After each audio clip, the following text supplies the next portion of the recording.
Assalamualaikum warahmatullahi wabarakatuh. Apa kabar teman-teman semua? Senang sekali kita bisa berjumpa kembali dalam pembelajaran pendidikan agama Islam dan budi pekerti.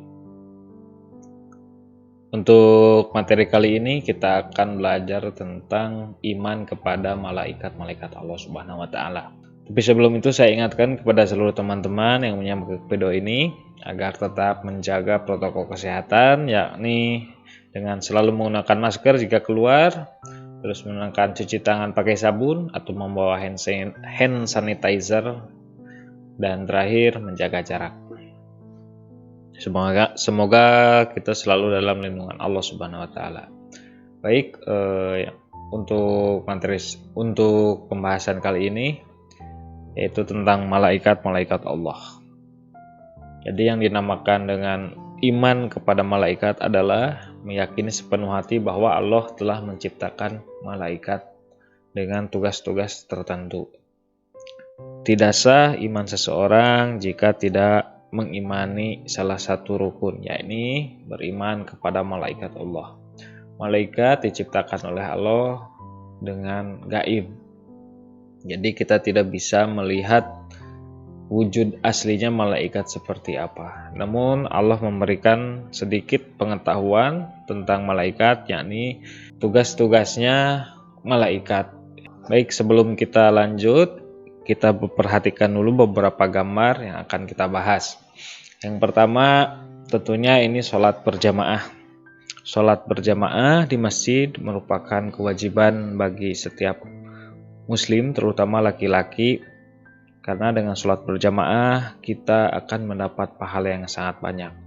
Pahala itu akan didapat mulai dari kita berjalan dari rumah dengan niat untuk beribadah kepada Allah, sampai ke masjid melaksanakan sholat dan lain-lain, kemudian sampai pulang kembali kita berjalan kaki, maka Allah akan mengampuni dosa-dosa kita. Nah, tentunya ketika kita melakukan amal-amal soleh, amal-amal baik, amal-amal wajib seperti sholat, tentunya amalan-amalan tersebut akan dicatat oleh Allah Subhanahu wa taala. Dan malaikat-malaikat nanti akan menjadi saksi bahwa kita telah melaksanakan apa yang telah Allah perintahkan. Mulai dari kita berangkat dari rumah sampai kita kembali lagi ke rumah setelah melaksanakan sholat, maka malaikat di sana bersaksi dan memohonkan ampun kepada kita. Nah, yang gambar yang kedua ini adalah sedang transaksi antara penjual dan pembeli. Kita mungkin sering berbelanja baik ke pasar tradisional maupun ke pasar swalayan yang megah seperti mall dan pasar-pasar yang lain. Kita berangkat ke pasar untuk memberi barang tertentu, ya, untuk sebagai pemenuhan kebutuhan sehari-hari. Adapun orang yang berangkat ke pasar, ya, ini untuk menjual suatu barang tertentu, mulai dari sandang, pangan, papan, dan lain-lain, semuanya terjadi transaksi di pasar. Namun sebagai orang yang beriman, tentunya kita harus menjadi pembeli yang jujur ataupun pedagang yang jujur. Tidak boleh kita berbuat curang terhadap apa yang sedang kita transaksikan. Contohnya penjual menjual sebuah barang, buah-buahan, melebihkan timbangannya. Ataupun ketika kita membeli sesuatu, kemudian si pedagang memberi kembali karena kita uangnya kelebihan, kemudian si pedagang memberi uang kembalian dan ternyata lebih, dan kita mengetahuinya, maka kita wajib untuk mengembalikan lagi kembalian dari si pedagang tersebut. Prinsip dalam berdagang adalah jujur, tidak boleh memberikan, tidak boleh berbuat curang, melebihkan atau mengurangi timbangan, ya. Karena itu dosa yang sangat besar, ya, mengurangi atau melebihi timbangan. Yang selanjutnya, tidak boleh menipu. Jadi barang yang kita jual itu harus benar-benar barang yang bagus. Adapun kalau ada cacat sedikit, maka kita harus memberitahukan kepada si calon pembeli. Apabila kita berbuat curang terhadap apa yang kita kerjakan, maka malaikat telah mencatat amal perbuatan kita, baik atau buruknya.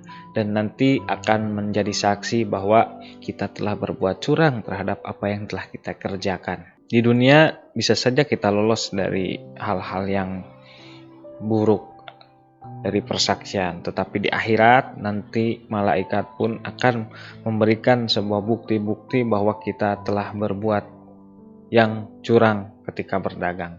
Maka dari itu, baik atau buruk kita itu yang menentukan adalah diri kita sendiri. Maka dari itu, kita harus selalu merasa bahwa Allah selalu mengawasi kita dan malaikat akan menjadi saksi terhadap apa yang kita kerjakan. Yang selanjutnya adalah hujan. Hujan merupakan rahmat dari Allah Subhanahu wa taala. Dengan hujan, semua tumbuh-tumbuhan, semua yang ada di dataran bumi tumbuh kembali. Dari kekeringan ketika hujan jadi tumbuh kembali. Anak-anak riang gembira ketika hujan turun. Semua hal makhluk hidup ketika hujan datang akan bergembira. Dan itulah salah satu rahmat dan anugerah dari Allah Subhanahu wa taala. Dari situ kita harus meyakini bahwa ada malaikat yang memang difungsikan untuk tugasnya membagikan rezeki.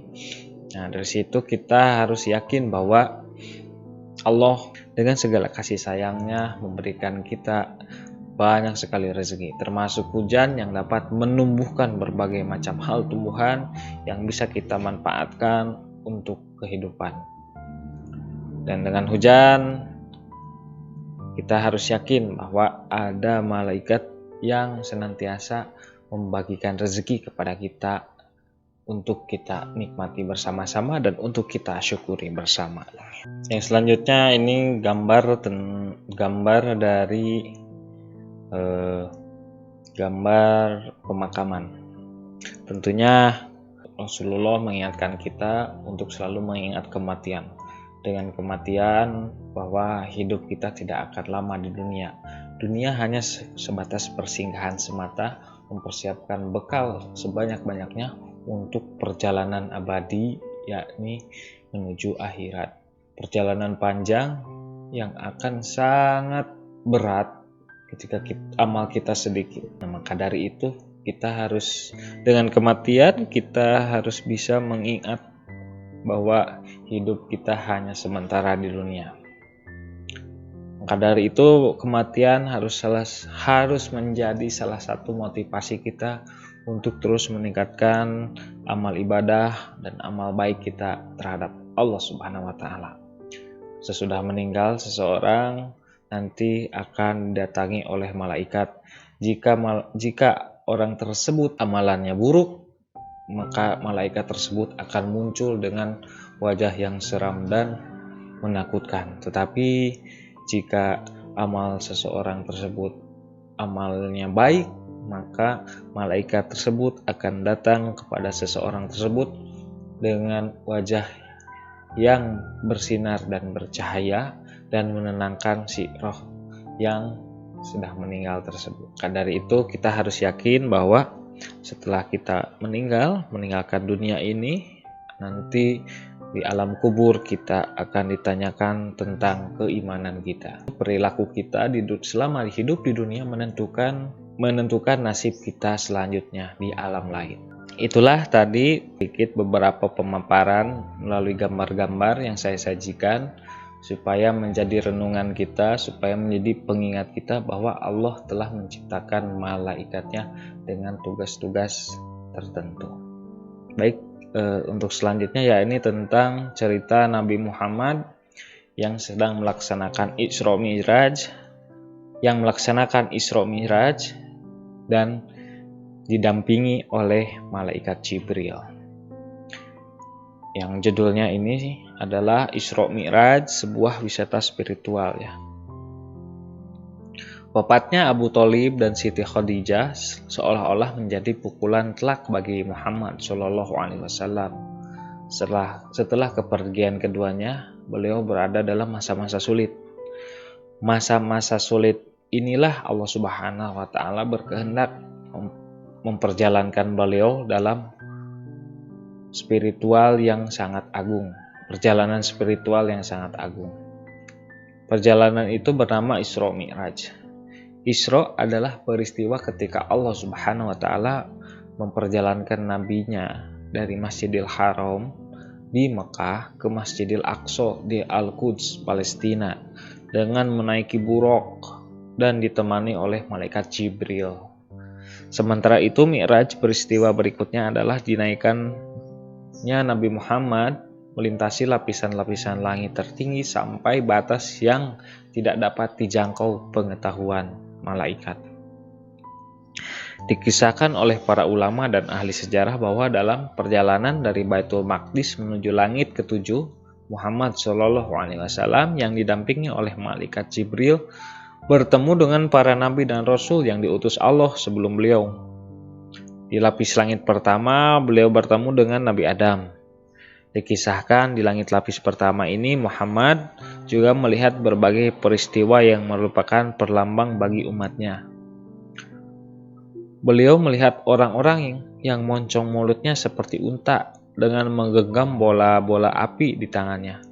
Lalu bola api itu mereka lemparkan ke mulutnya sendiri. Jibril menjelaskan bahwa itulah gambaran dari orang-orang yang suka memakan harta anak yatim yang secara tidak sah. Nabi Muhammad SAW juga melihat orang-orang yang di hadapannya ada daging segar dan ada daging yang sudah buruk dan busuk.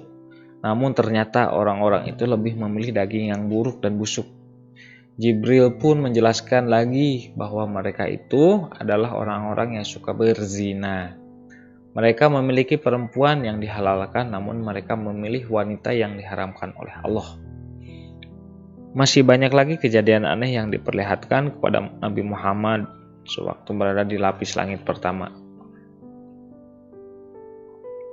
Dari langit pertama, kemudian Nabi Muhammad SAW meneruskan perjalanan menuju langit ketujuh. Di masing-masing lapis langit berikutnya, beliau juga bertemu dengan para nabi dan rasul sebelum beliau. Di lapis langit kedua, bertemu dengan Nabi Yahya dan Nabi Isa. Di lapis langit ketiga, bertemu dengan Nabi Yusuf. Di lapis langit keempat, bertemu dengan Nabi Idris. Di lapis langit kelima, bertemu dengan Nabi Harun. Di lapis langit keenam, bertemu dengan Nabi Musa. Di lapis langit ketiga, bertemu dengan Nabi Ibrahim. Di lapis langit ketujuh pula ini bertemu dengan malaikat Jibril. Dan di langit ketujuhlah Nabi Muhammad SAW seorang diri tanpa didampingi oleh malaikat Jibril menuju Sidratul Muntaha yang terletak di Arash. Nabi Muhammad SAW kemudian merasa dibawa ke tempat yang maha tinggi. Di tempat inilah Nabi Muhammad dapat melihat secara langsung Allah dengan persepsi beliau. Semua tidak dapat dilukiskan dengan kata karena di luar jangkauan otak manusia.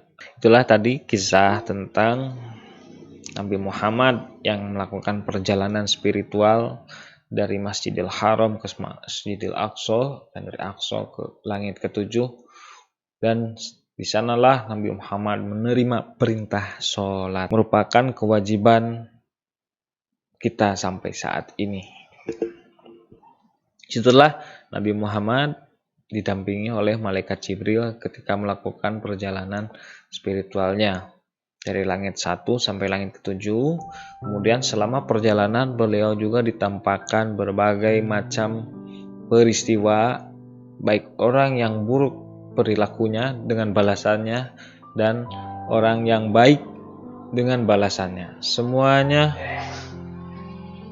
Allah perlihatkan kepada Nabi Muhammad dan didampingi oleh malaikat Jibril.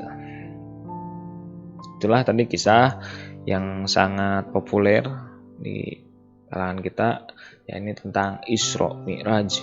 Nah, kita lanjutkan pembahasannya. Kita lihat di sini ada CCTV. CCTV ini adalah salah satu teknologi zaman sekarang untuk mengawasi gerak-gerik orang yang ada di sekitar kita. CCTV salah satu sistem keamanan bagi rumah ataupun toko ya, agar ketika terjadi sesuatu yang tidak diinginkan seperti maling atau kebakaran atau peristiwa yang lainnya, itu ketika manusia tidak bisa mengawasi lingkungan sekitarnya, maka CCTV lah salah satu jawaban untuk bisa mengawasi seluruh lingkungan yang ada di sekitarnya. Kita lihat banyak sekali perampokan ya, dan tidak ada saksi, tetapi ketika CCTV itu ada dan terpasang dan terlihat gerak-geriknya, maka pihak yang berwajib pun mudah sekali untuk mencari pelaku.